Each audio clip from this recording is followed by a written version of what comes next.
Hey everybody, welcome back to Northernlion Plays a Binding of Isaac Afterbirth Plus. Dude, it's 14 wins in a row. In almost any professional sport, that would have to be up there.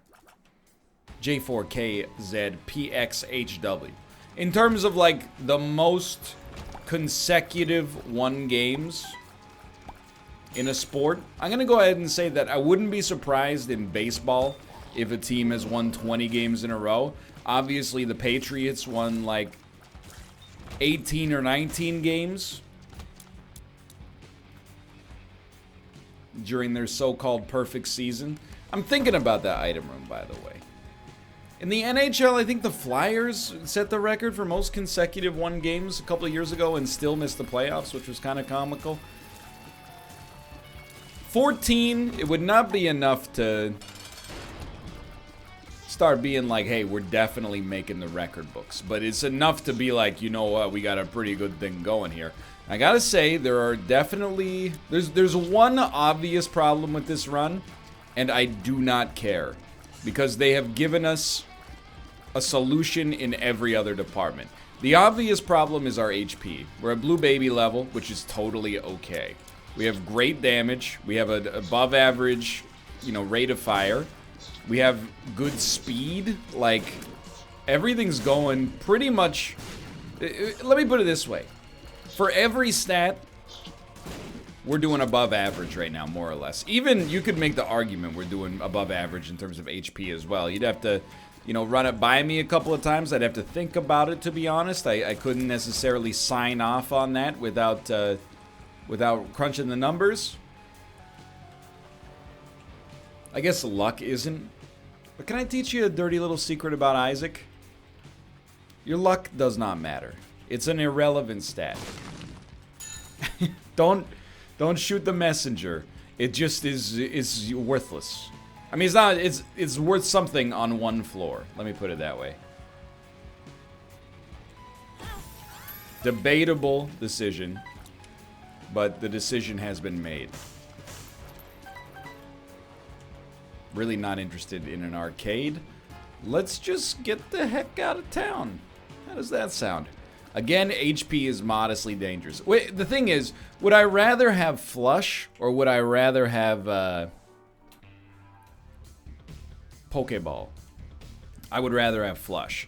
If you throw a Spirit Heart on the Pokeball, what do I choose? I mean, I just made that decision. Flush. And then, on top of all that, you have to remember... Oh, we don't get to keep the poops there? I should have shot them all then. You have to remember we got Gish in addition on this side of the trade. Now, it's not a, lights out, obvious one is better than the other. And it may well prove to have been the wrong decision, though I hope that's not the case. I was hoping you shoot the poops, maybe if the poops were enemy-derived, they have a better chance to hold something. It's probably not the case, but, why not? Just yet another way of highlighting how awful the poop is as an item. Because Flush already, every time you use it, you're probably going to get enough poops to make up for the difference between, the charge times between this and the poop. And then on top of that, it actually, is useful. Most of the time. This is a bit yikes. Put one of those down. One bomb can save you a world of hurt here. Battery charge, please. I'm trying to go to the shop. I know we're talking Isaac. You're like, hey, give us an anecdote about the grocery store. Well, I haven't been to the grocery store in like 4 days. I gotta... Honestly, ever since I started meal prepping better, the grocery store anecdotes have become a bit sparse because I'm at the grocery store a little less often. But anyway. Do we want Rad Candle? Notice I call it Rad instead of Red Candle because it's really useful. Yes, I do. Flush is fine, but now I'm really happy we took Gish instead. So honest to goodness truth, I used to grocery... Well, two things have come together. I stopped well, I have halved my caffeine intake, so I don't have to buy coffee as often. Coffee grounds or, pre-made cold brew. And, the meal prep stuff. I make one Instant Pot full of those tacos carnitas. Lasts you the whole week of lunches. Don't need to go to the grocery store. I mean, my diet is very simple, to be honest with you. It's literally like 30% tacos carnitas, 25% protein bars, 5% almond milk, 5% protein powder. And then, like, I don't know, dinner. Dinner changes on a nightly basis, but still. It's not a complicated system I'm running right here. So we're still a little light on HP, wouldn't you say, Ruka? We got a nice damage plus speed improvement, but HP still very precious, but, you know, we've literally not been hit over the course of the entire run. The only damage we've taken is when we ourselves chose to walk on the spikes in order to get Gish. So I'm feeling feel like I'm playing good enough. Feel like I'm playing good enough.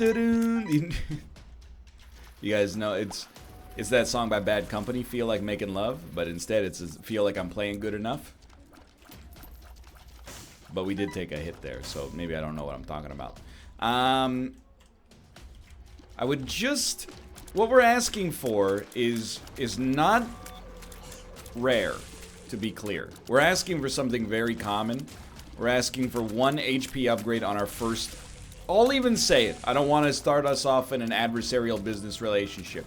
I want Isaac and me to climb the ranks of the Economist list of ease of doing business.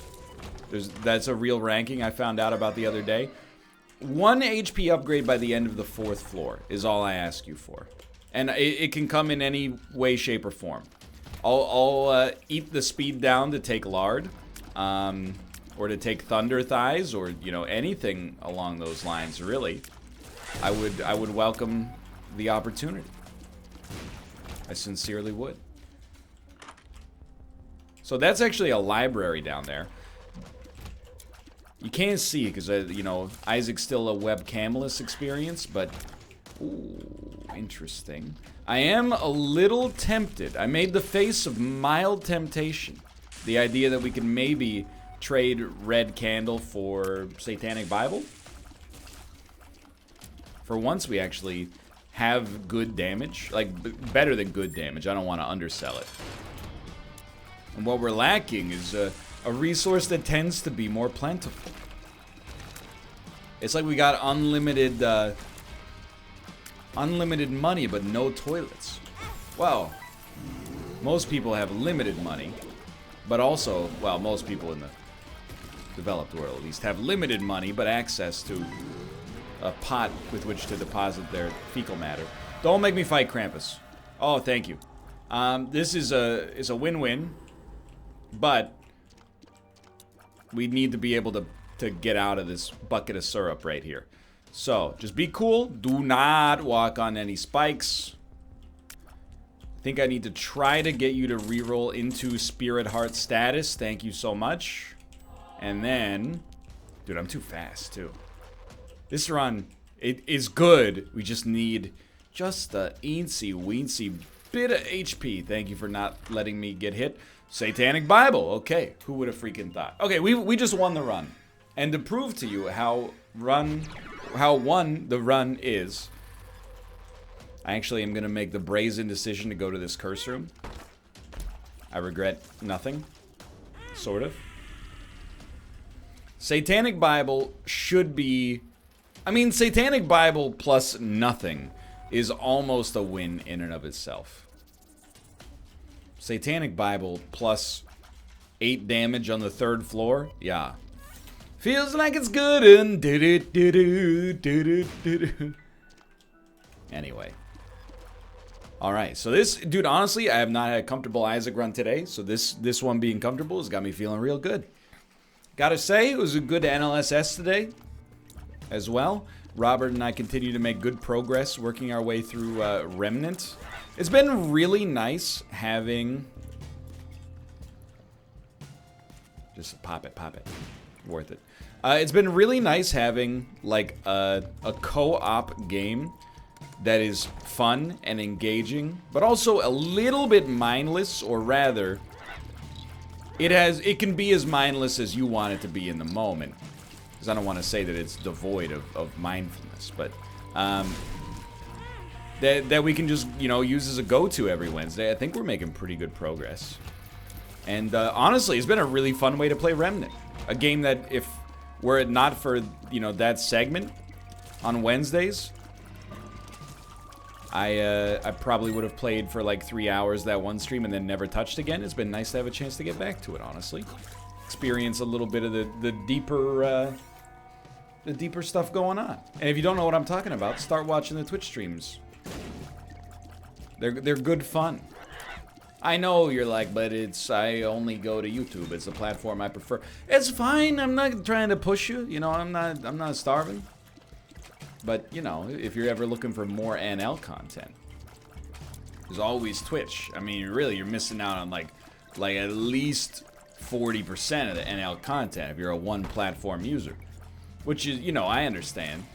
But I want to burst your bubble if you're like, well, I don't watch Twitch, but I watch the main NL stuff. It's kind of, they're both pretty main. I'll admit, it's a weird distribution model. It's like one episode, it comes out on Netflix, next episode comes out on Amazon Prime. You know, it's not conventional, but it's been working, okay? That's up to you, though. You don't have to subscribe, but you could. You don't have to subscribe on YouTube, but you could. I mean, you could do it right now. I literally could not stop you. Not with any means that I'd like to invoke, at least. Okay. No bomb here is a bit of a bummer, but if we get hit, we will lose a demon heart, but also do a ton of damage. Probably kill this guy. We actually could take another deal with the devil if we're lucky enough to earn one. If this is what earning looks like. Basically being gifted a very easy seed and not squandering it. A strange boss. Okay. We did get a deal with the devil. Dude, we cannot take sack altar. And I don't think we want Lil Delirium either. I want to see what caffeine pill gives us. Like okay. I'm going to be very slightly reckless here. I think it's a gamble worth taking. Dude.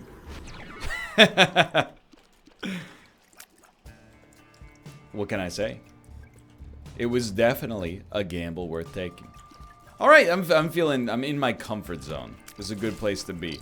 10 damage, we'll do that early on in a run. We also played Super Animal Royale today. It went fine. Then we played Uno, which is perhaps the greatest competitive esport ever invented. I stole that from a chatter. Came into chat, somebody said, why does this guy have 4,400 people watching him play Uno? They, without missing a beat, they said, without missing a beat, they said, esports are popular, honey.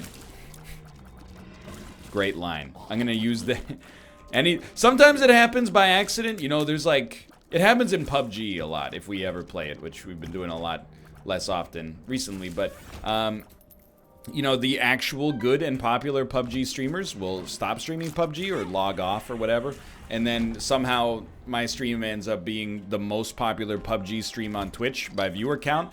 Get a lot of people come into chat. How does this guy have 3,500 people watching him play PUBG? Esports are popular, honey. It's a good... Don't tell me it's not a good line. I'm not coming back. Been down one time, been down 2 times. Ooh, never going back again. Who sang that? Do you know the answer? That's right, it was me. Covering a Fleetwood Mac song. Rumors? No, it's all true. Isn't he gonna freeze himself? Anyway, sorry, we're too many... They're not even inside jokes, there's just too many nested callbacks. Computer is gonna get caught in an infinite loop. It was a good show. Always like to... Wednesday, Thursday corridor for me, which is where I am right now. Also, most people don't call it a corridor, but I love calling things corridors, you know? It gives them a little gravitas. You know, the Wednesday-Thursday corridor. It's the hallway by which you pass from Tuesday to Friday. Then, of course, you have the weekend corridor, many people's most popular and preferred corridor. That stretches from Friday night until Monday morning. That carries you from your work obligations to your domestic time off. Okay, you were basically invisible there, but that's fine. No, I like having a good Wednesday show because it gives you momentum to go into Thursday. You don't want to have a bad Wednesday show. You wake up tomorrow and you're like, oh, I got to do that all over again.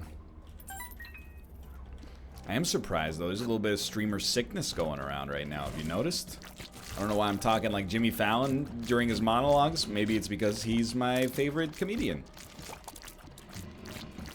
Dan's sick. Malph's sick. I'm hoping I don't catch it from them. Like, it's a Discord-born illness. Okay. One invisible enemy hitting me was fine. A second enemy telefragging me, starting to hit not okay status. You gotta go. You guys think, do you think it's a recency bias? I'll build the bit for you first, because you're like, what do you mean? What's a recency bias? By the way, if you said yes, without hearing the parameters of the actual discussion, come on. That's a bias in and of itself. It's the recency bias. The bias that tells you that everything that's a bias is caused by recency. Or Reese's Pieces. Preferred candy in Washington State when you go to the movie theater, according to Barstool Sports. So, when I watched Saturday Night Live in the mid-2000s, Jimmy Fallon, Tina Fey, Daryl Hammond, Horatio Sands, you know, the later days of Will Ferrell being on the show, everybody thought it sucked and was like, man, it was so much better, like the last generation of Saturday Night Live. Dana Carvey, Adam Sandler, David Spade, Chris Farley, like, dude, those were legends. And then, I also, now, these days, when I hear people that are probably younger than myself talking about Saturday Night Live, you know, they go back to sometimes Tina Fey, Amy Poehler on Weekend Update, that was classic, dude. I think there's like a Saturday Night Live, I don't know why I can't say Saturday. I think it's because night comes after it, it tricks up my tongue. Saturday Night Live. You know, there's a Saturday Night Live bias. It's an unrecency bias. You always think that the current year's Saturday Night Live is bad, and, you know, the generations that came before are better. Which might be true, because I watch some of, you know, I watch the occasional Saturday Night Live sketch, and I gotta tell you, if the best thing coming out of Saturday Night Live recently is David S. Pumpkins and Tyrion Lannister saying, "Space pants," they got a ways to go, is all I'm gonna say. But do you think that applies to late night as well? Because, you know, when I was a kid, and even like when I was a young adult, it felt like we were kind of spoiled for choice in the late night department.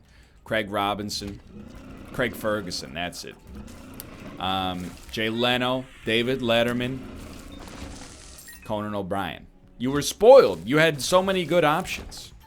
Now, I don't really love the formula of late night to begin with. But, you know, you kind of had some pretty classic options there. Now, you still got Conan. I think Conan is like one of the most talented comedians on the planet. Is his show that funny? Sometimes yes, sometimes no. But he as an individual, I think, is a comedic actual genius. As evidenced by, like, the remotes that they've done when they've traveled. Every other late night show, whenever I watch it, it's like I'm instantly teleported to being in a doctor's office at that given moment. I don't know why, but like of the other ones, you got James Corden, Jimmy Fallon, and Jimmy Kimmel. Seth Meyers, I guess, but I'm not up that late anymore. And Stephen Colbert. I like Stephen Colbert, but it's kind of weird for me to watch The Late Show. I will. Or is he on The Tonight Show? I can't remember. Because he's not doing the Stephen Colbert character. It's not... I don't think there's anything wrong with the way he's running his show, but for me, I miss 2004 Stephen Colbert. A hawkish parody of Bill O'Reilly. With a little bit of Sacha Baron Cohen mixed in. I gotta get you, brother. The new, like, Stephen Colbert interviewing people. Actually, to be fair, back in the day, also had, you know, Jon Stewart hosting The Daily Show. Watch a little bit of The Daily Show with Trevor Noah. Not sure it's my thing.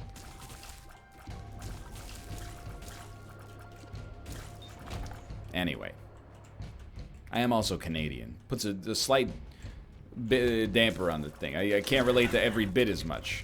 And occasionally, even when I would watch The Daily Show as a teenager, you'd be like, ha ha ha, George Bush, ha ha ha, Dick Cheney, ha ha ha, and then he'd make a joke at Canada's expense, and you'd be like, wait a minute, I thought we were on the same page. I just now remembered. I am foreign to you. I don't know, man. I never really liked Jay Leno to begin with.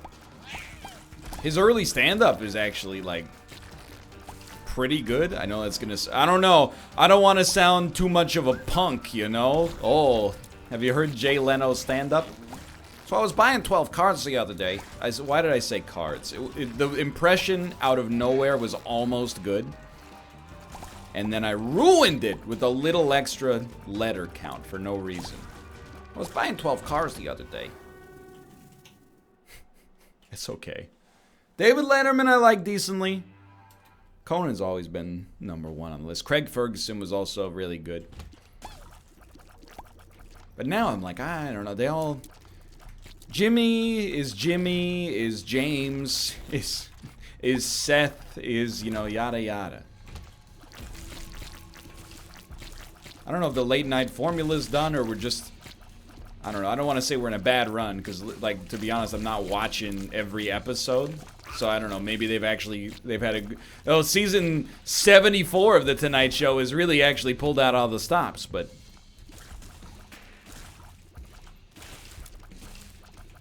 Don't get me wrong, by the way. I think it's hard to put on a late night talk show.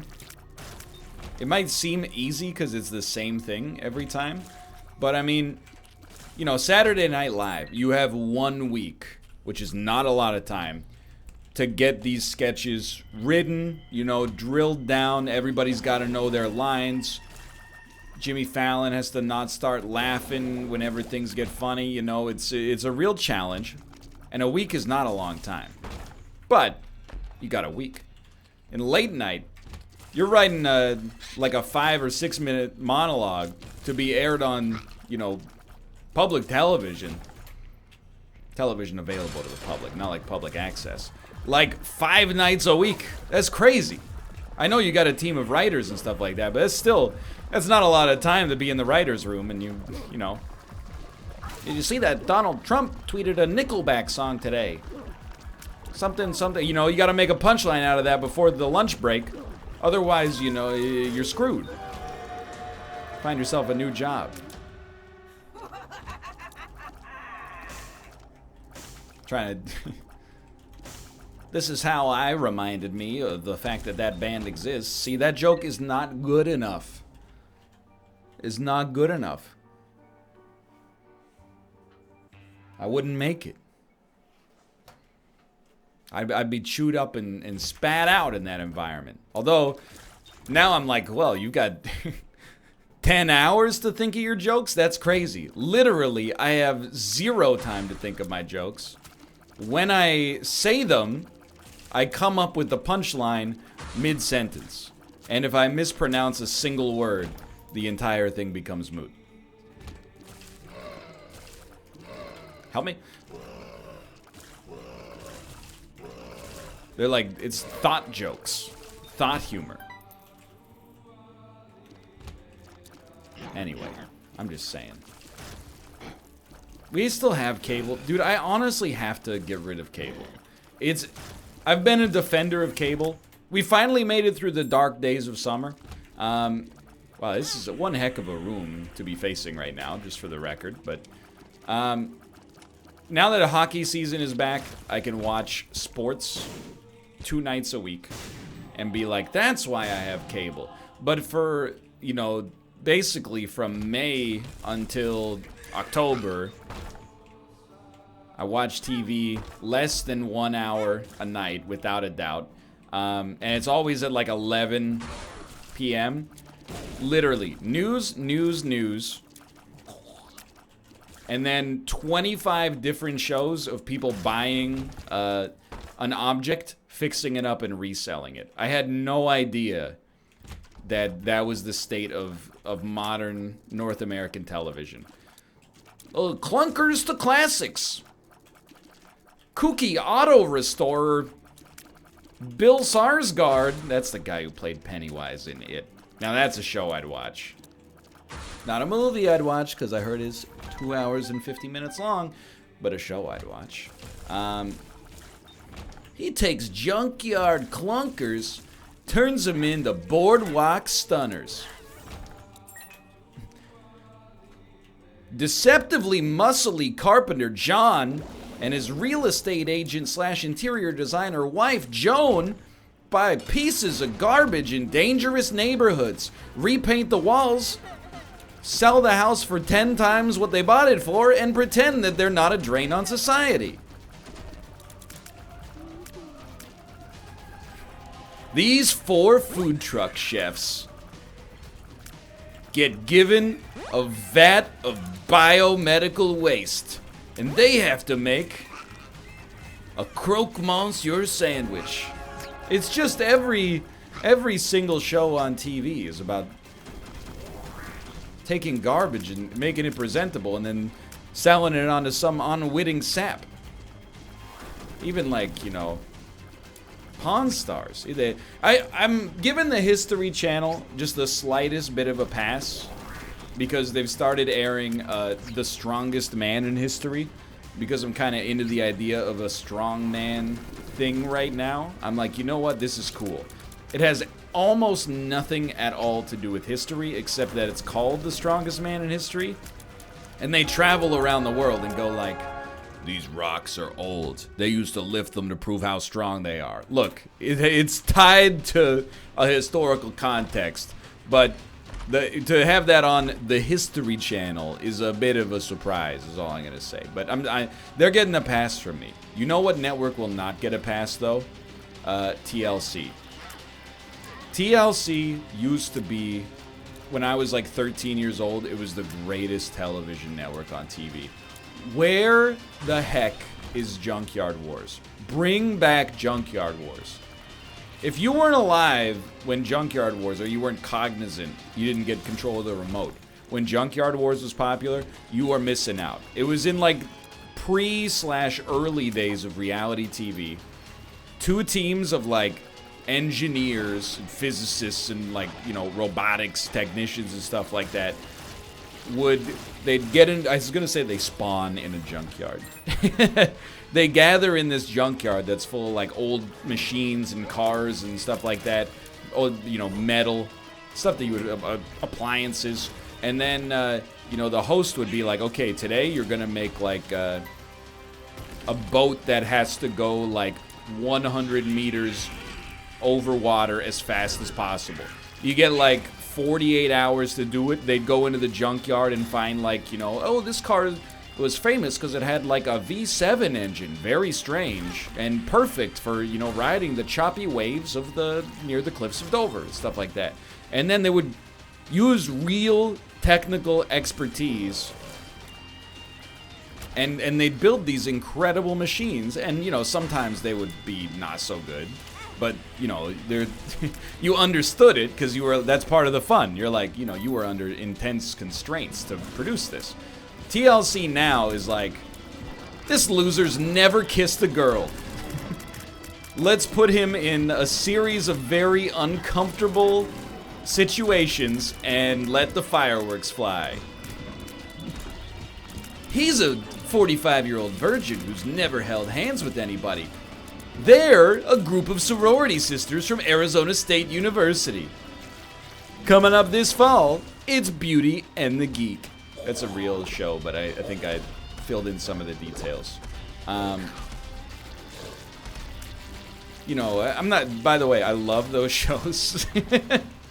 Like, I don't have TLC, but I did legitimately think about getting it because I've seen some clips from 90 Day Fiancé, and it seems like exactly my ideal form of content.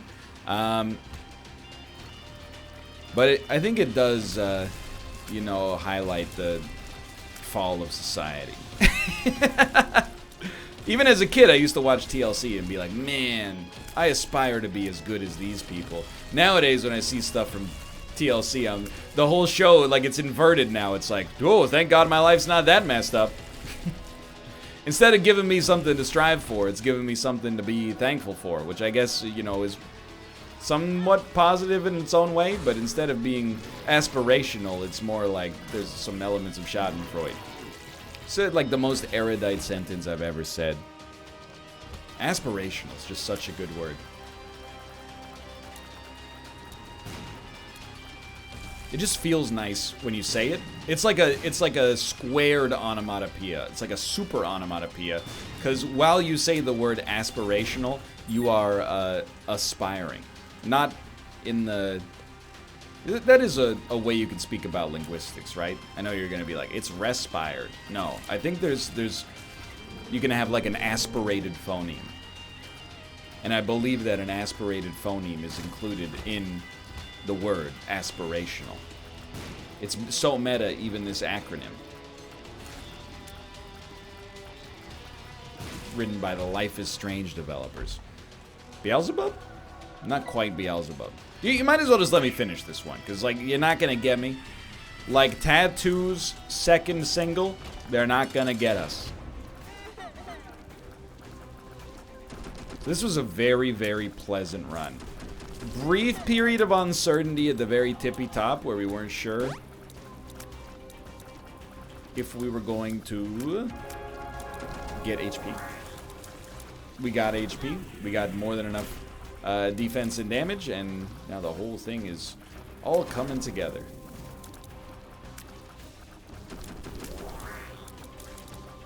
Please just be dead. Thank you. Thank you. It was a really good run. I will not go to the void. No. Thanks for watching. Hope you've enjoyed it. If you did, click the like button. Helps the radio. Of course, subscribe if you want to see more in the future. For now, thanks for watching. I'll see you next time. See ya.